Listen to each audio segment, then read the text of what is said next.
28 skyrius. Raudonieji babaušiai apstulpsta. Praėjo daug laiko, bet nieko nebuvo girdėti. Paskui Mėnulveidis pastatė ausis ir įsiklausė. Kažkas ropšėsi šliužinę, tarė jis. Turbūt voveraitė? O gal babaušis? Nusigando Franė. Bet tai sugrįžo voveraitė. Ji iššoko pro šliužinės angą ir linktelėjo. Viskas gerai, tarė. Elfai ateina. Suradau poną Žandiniočių. Ir jis išlėkė pranešti visai giminiai. Jų 51. Tada greičiau nuleiskim virvę, paragino Mėnulveidis ir švystelėjo virvę į skylę.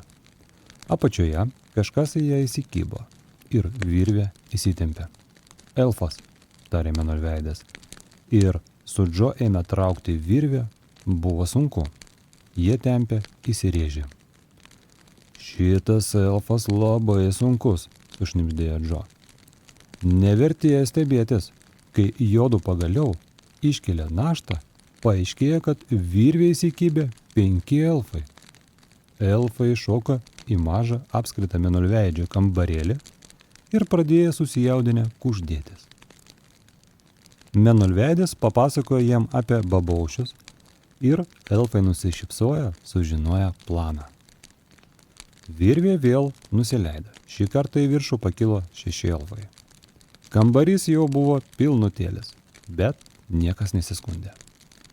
Turėtume sėstis vienas kitam ant kelio, tarė Džo ir prunkštelėjo.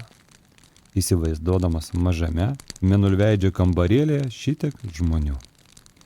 Elfai buvo panašus kaip vandens lašai. Visi ilgabaržiai, nors pono Žandiniočiaus barzda atrodė ilgiausia iki žemės. Virvė į viršų buvo užkeltas 51 žmogiliukas. Ir kambaryje visi stovėjo surėmę pečius. Sąmokslininkai jaudinosi ir kuždėjosi. Todėl atrodė, kad iškart šlama koks 1000 lapų. Dabar trenksiu į duris ir pranešiu babaušiams, kad pasakysiu stebuklingą užkeikimą, tarė Mėnulveidis. Kai tik jie atidarys duris, griebkite jos. Palauk, aš gudriau sugalvojau, sulaikė bičiulis Džo. Įstumkim jos čia, į kambarį, ir pasiūskim ką nors į apačią užskleisti durelę. O kai jie puls iš šliužinę, tikėdamasi pasprūkti, atsidurs pastose. Ir iš šliužinės išsivaduoti tik tada, kai mes atidarysime dureles. Gera mintis, pritarė ponas Žandiniočius. 2 elfus reikia pasiųsti budėti prie kopėčių į debesį, kad babaušiai nepasprūktų pro ten. O 6 tegul laukia po medžiu, kad babaušiai nepabėgtų į mišką. 6 elfai iškart čiupo pagalvėlės ir nučiažė šliužinę žemyn. Jie išlėkė pro dureles, užsklendė jas iš lauko ir apsupo medį, nusprendę neleisti pasprūkti nei vienam nedoreliui. Kiti laukė, kol Mėnulveidis pašauks babaušius. Visi baisiai jaudinosi. Mėnulveidis trenkė į duris. Iš lauko pasigirdo babaušio balsas. Nustok triukšmauti. Išleiskite mane, klykė Mėnulveidis. Kai pasakysi stebuklingą užkeikimą, atsiliepė babaušis. Aš žinau užkeikimą. Kaip tapti karalium, sušuko Mėnulveidis. Tai pasakyk jį, iškart sukluso babaušis. Atidaryk duris, tarė Mėnulveidis. Pasigirdo rakto trakštelėjimas spinoje ir durys atsidarė. Lauką iškart plūstelėjo elfų minia, Džo, Betė ir Franė išbėgo kartu. O babaušiai, pamatę minią, sucipė ir nusprūdo medžio žemyn perspėti draugų. 2 elfai lioktelėjo viršun ir atsisėdo ant kopėčių, kad nepraleistų babaušių į šalį už debesies. Džo, Mėnulveidis, Betė ir Franė skubiai leidosi žemyn ir iš eilės atrakinėjo medžio gyventojų namo duris. Visi džiūgavo. Ponia Skalbyklė buvo įdukusi.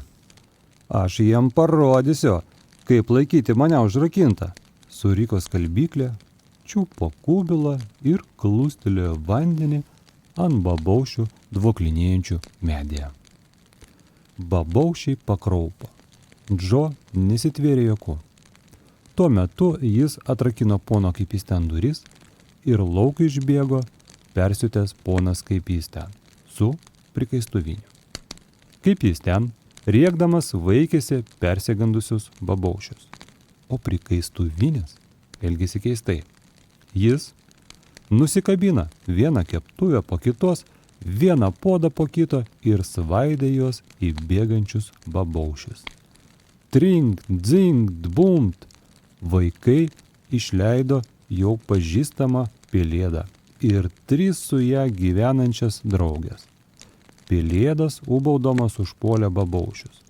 Pikčiurnakaukas buvo taip įtūžęs, kad užpuolė Džo, kai šis jį atrakino. Ir Džo vos spėjo paaiškinti, kad kalti babaušiai, o ne jis. Betė išleido šilkaplaukę, labai išgąsdinta triukšmo ir riksmu.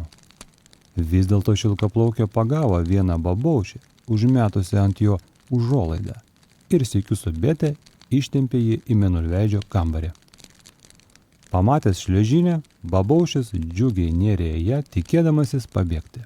Deja, kelionė šliuožynė baigėsi prie užskleistų durų, nes jis nebegalėjo nei užlipti į viršų, nei išsigauti laukan. Tai buvo pagauta daug babaušių. Jie bandė pabėgti nuo elfų į mišką, bet apačioje susidūrė su 6 tvirtais elfais. Vėl ropštėsi į medį ir mėgino grįžti į savo šalį, tolumų medžių viršūnėje. Tačiau ant kopėčių sėdėjo 2 elfai ir stūmė babaušius atgal. Taigi, jiems beliko Mėnulveidžio namas, į kurį jos linksmai vijo Džo. Vienas po kito jie nėrė į šliuožynę, bandydami per ją pabėgti. Ir šliuožynė netrukus buvo pilnutėlė babaušių. Išaušo. Storas didžiulio tolumų medžio šakas nušvietė, patikėjusi saulę. Dabar apžiūrėkim, ar babaušiai kur nors nesislėpia, tarė puikiai nusiteikęs Mėnulveidis. Jis su elfais ir Kaipysten apžiūrėjo visus užkabarius, šakas, lapo kokštus ir iškapstė pasislėpusius babaušius. Atvedė juos į Mėnulveidžio butą ir įgrūdo į šliuožynę. Netrukus visi babaušiai buvo sugaudyti. Nusiminę jie labai nepatogiai tūnojo šliuožynėje. Štai ir viskas, pagaliau pasakė Mėnulveidis, patenkintas savimi ir kitais. Priešas įkalintas. Aš baisiai išalkau. Ar nereikėtų visiems pavalgyti? Žiūrėk, šūktelėjo šilkaplaukė ir parodė. Ant tolumų medžio visai prinokusios slyvos. Kirminui numarinti užteks. Puiku, tarė Mėnulveidis. Voveraitė, nusileisk pas 6 elfus apačioje ir pasakyk, kad jie gali lipti į viršų. Ei, elfai ant kopėčių, galit nulipti. Šilkaplaukę, ar neišvirtum karšto šokoladą? Slyvos su karštu šokoladu puikus užkandis. Kai draugužiai susėdo valgyti ir gerti, kamienu atsilinko keista būtybė. Liesa, skarmalota, atsikišusiais keliais, bet švytinčių veidų, lyg visus puikiai pažinotų. Kas čia? Paklausė Franė. Nežinau, atsakė Mėnulveidis ir atidžiai įsižiūrėjo į būtybę. Veidas kažkur matytas, tarė Betė. Juokingas žmogienas, įsiterpė Džo, panašus į kaliausę. Dryskius priėjo, atsisėdo netoli draugijos ant šakos ir ištiesė ranką į puodelį šokoladą. Kas tu? Paklausė Mėnulveidis. Kuo tu vardu? Paklausė šilkaplaukė. Žinoma, gardu, patvirtino Džiūsna ir plačiai nusišypsojo. Kam gali nepatikti šokoladas? Ir tada visi jį pažino. Juk tai prikaistuvinis, be keptuvių ir podų, nes visus buvo nuplėšęs babaušiams plėpti. Nei vieno nepasiliko. Prikaistuvini, tu visiškai kitoks, tarė kaip jis ten ir apkabino draugą. Aš net nepažinau, nori slyvų. Gyvas, gyvas, patvirtino prikaistuvinis. Kodėl turėčiau būti negyvas? Aš klausiau, ar nori slyvų. Ėmė kvatoti kaip jis ten ir pliukstelėjo prikaistuvinį per nugarą. Slyvų, slyvų, slyvų. Dėkui, atsakė prikaistuvinis ir įsikišo į burną 2 didelės slyvas. O dabar, tarė Mėnulveidis, kai visi užkando, ką darysim su babaušiais šliuožynėje?